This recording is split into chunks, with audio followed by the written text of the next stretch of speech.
Kaveri मध्यदेशे पणिपतिशयने शेषपर्यङ्कभागे निद्रामुद्राभिरामं कटिनिकटशिरः पार्श्वविन्यस्तहस्तं पद्मादात्रिकराभ्यां परिचितचरणं रङ्गराजं भजेऽहम्.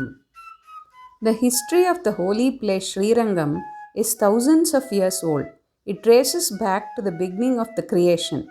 Pleased by the penance of Brahma, Lord Vishnu manifested himself in the form of Lord Ranganatha for Brahma to worship. The Lord informed Brahma that he had come as a Swayam Vyakta.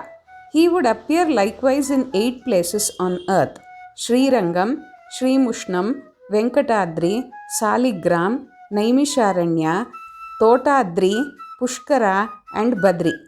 Sriranga vimana is first and earliest of all these. Brahma carried the deity to Satyaloka and installed it on the banks of the river Viraja. He appointed the sun god to do the daily puja. After him, Vaivasvata Manu performed the worship. When his son Ikshvaku became the king of Ayodhya, he wanted to have it installed at Ayodhya. Ikshvaku performed penance which lasted for many hundred years, at the end of which he was permitted by Brahma to take it to Ayodhya. It was this dynasty in which Lord was later to appear in his incarnation as Lord Ramachandra. He defeated the great demon Ravana and placed Ravana's brother Vibhisana on the throne of Sri Lanka. Since Vibhisana was a great devotee, Lord Ramachandra presented him with the deity of Sri Ranganatha to worship in Sri Lanka. Rama himself worshipped this deity, and thereafter the deity came to be known as Periya Perumal. While travelling to Sri Lanka with Sri Ranganatha, Vibhisana stopped near the Kaveri river at a holy place called Chandrapushkarani, where a deity of Anantashesha was worshipped. He placed the Rangavimana at a place known as Sheshapeetam near the Chandrapushkarani. He returned after taking his bath and performed the puja. When he tried to lift the vimana, it would not move. It had got stuck up. Vibhisana was overcome with grief and shed tears.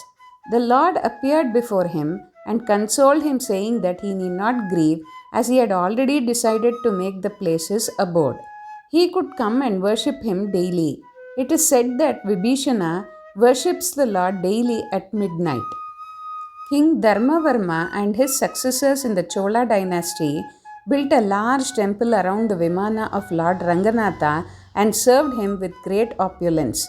But after many generations, the temple was covered in sand and gradually was lost and forgotten. Then one day, a king of the Chola dynasty was resting under a tree in the area when a parrot told him that Lord Ranganatha was buried under the sand.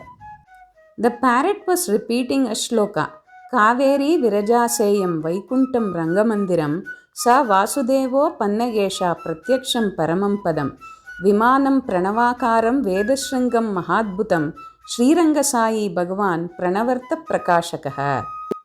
Which means the river Kaveri is the very same river Viraja that eternally flows in Vaikunta.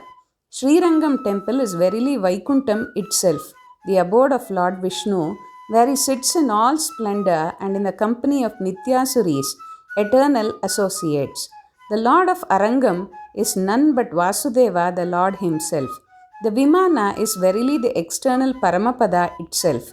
The Vimana is in the form of Pranava or Om. The 4 towers are marvelously akin to the 4 Vedas and the Lord. The king then excavated the temple and restored all parts of the huge complex. Over the years to follow, numerous Chola and Pandya kings, including King Kulashekara, expanded and renovated the temple. Great Vaishnava leaders Yamunacharya, Ramanujacharya, and Sudarshanacharya all had important roles in further development of Srirangam. Visiting the 3 Ranganatha Swami temples along the river Kaveri on an Ekadashi or a Dwadshi day is considered to be very holy, which would yield many benefits.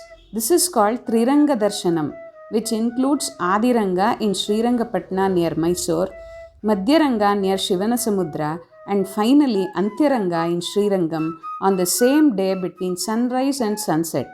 Om Namo Ranganatha.